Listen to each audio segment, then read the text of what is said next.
All right, so there's a new whistleblower on the scene, and this one is a pretty big deal. We're talking a special forces operator, going public with claims that could literally change, well, everything. But here's the question. Is his story the whole story? We're going to dive into an expert analysis that says not so fast. It suggests the real story is way more complicated, and honestly, a lot closer to home than you might think. So who are we talking about here? His name is Jake Barber. He's a special forces operator, and he just went on TV claiming he was part of this super elite team. Their job? Retrieving crashed non-human craft. I mean, for a lot of people in this field, this is it. This is the moment they've been waiting for, right? An active operator finally breaking his silence. And right away, the fallout began. This is a quote from Dr. Stephen Greer, who, you probably know, is a major figure in the disclosure movement. And he's actually worked with this whistleblower. He said he was up all night dealing with the fallout. That tells you something, doesn't it? See, Greer's been collecting stories just like this for decades. And that's what we're going to unpack here. His detailed breakdown of what he believes is really going on behind the scenes. Okay, so here's our game plan. We'll kick things off with the whistleblower himself, Jake Barber, and the incredible risks someone like him faces. Then, we're going to get into Dr. Greer's big picture theory for how to even understand all this stuff. We'll talk about how truth can get spun, the huge difference between alien and man-made craft, and what Greer says is the actual secret they're hiding. And finally, we'll look at the two very different directions all of this could go. All right, let's dive in. First up, Jake Barber. So the story is that he's a special forces operator, but he's also embedded with a major aerospace company. And he's gone on the record. He's saying he was directly involved in retrieving what the government itself calls non-human intelligence craft. That is a massive claim. But, just coming forward like this, it's not simple at all.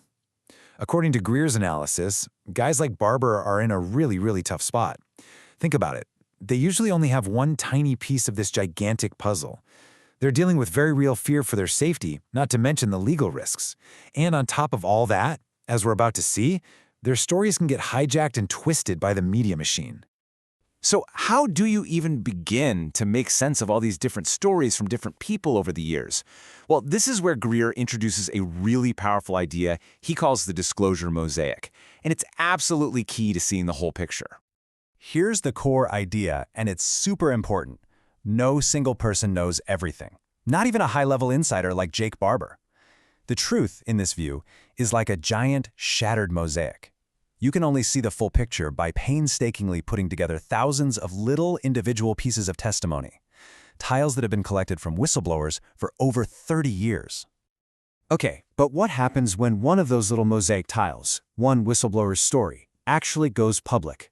Well, it doesn't just sit there. It gets thrown onto a battlefield of narratives where a totally true story can be spun, twisted, or just made to disappear. Greer actually lays out what he calls a media capture playbook. It's a step-by-step process. First, you have a legitimate whistleblower come forward. Then, their story gets steered towards an outlet that people already see as, well, not very credible. A tabloid, maybe. Just by being in that publication, the whole topic gets tainted. And just like that, the real, valuable information is neutralized, lost in all the noise. He even points to old claims that the National Enquirer was started by a CIA PSYOP guy for this exact reason.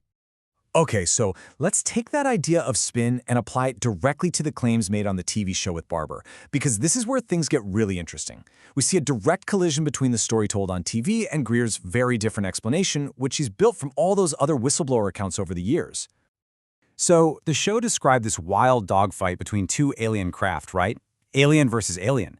But Greer's take is completely different. He says, no. He claims what people saw was one ET craft being intercepted by one of our own highly advanced man-made craft, basically a reverse-engineered UFO from a place like Lockheed Skunk Works. And that one detail changes everything. It's not an alien civil war, it's a human attack on a visitor. Okay, here's another huge point. The show claimed that getting too close to these NHI craft can make you sick, give you radiation burns, all sorts of nasty stuff. And again, Greer just pushes back on this hard.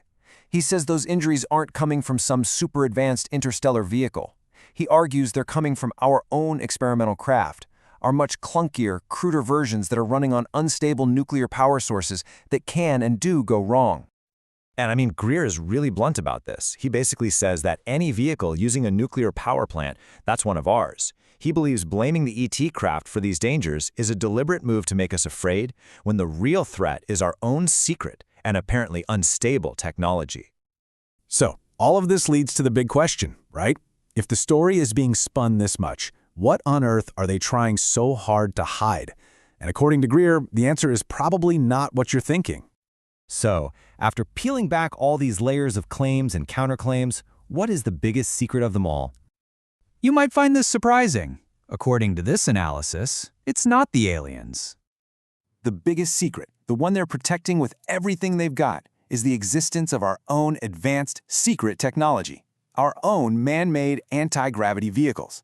The theory is these things are being used in illegal, totally off-the-books black projects for all kinds of stuff, surveillance, maybe even false flag events. So hiding our own illegal tech is the #1 priority, and saying it was the aliens, well, that's the perfect cover story. So, as all these secrets start bubbling up to the surface, humanity is basically standing at a crossroads. And Greer lays out two very, very different paths forward, two possible futures for how we deal with all of this. Okay, path number 1 is the militaristic approach. This is the one Barber's testimony seems to confirm, where we're using psionics, consciousness-based tech, as a weapon to literally summon and shoot down these craft. But then there's path number 2, the diplomatic approach. This is what Greer calls C5, or Close Encounters of the Fifth Kind. It's about using those same principles of consciousness, not as a weapon, but as a peaceful ambassadorial invitation for contact. And the stakes could not be higher. Because according to Greer, there's been a plan in the works for 70 years, 7-0, a PSYOP designed to spin this whole thing into an alien invasion threat, a plan specifically designed to shove us down that first militaristic path. So, what's the alternative? What do we do? Greer's argument is that the only way to get a good outcome here is for the public to actually get involved. He's urging people to write to their elected officials, demand a total shift in policy, a shift towards peaceful contact, real amnesty and protection for whistleblowers, and a stop to these illegal secret military programs. And that leaves us with the one question that really sits at the center of this whole thing. Look, as more people like Jake Barber come out, it's getting harder and harder to deny that something is going on. So the real fight isn't about if disclosure is happening anymore. The real fight is over who gets to control the narrative, who gets to write the official story for all of humanity.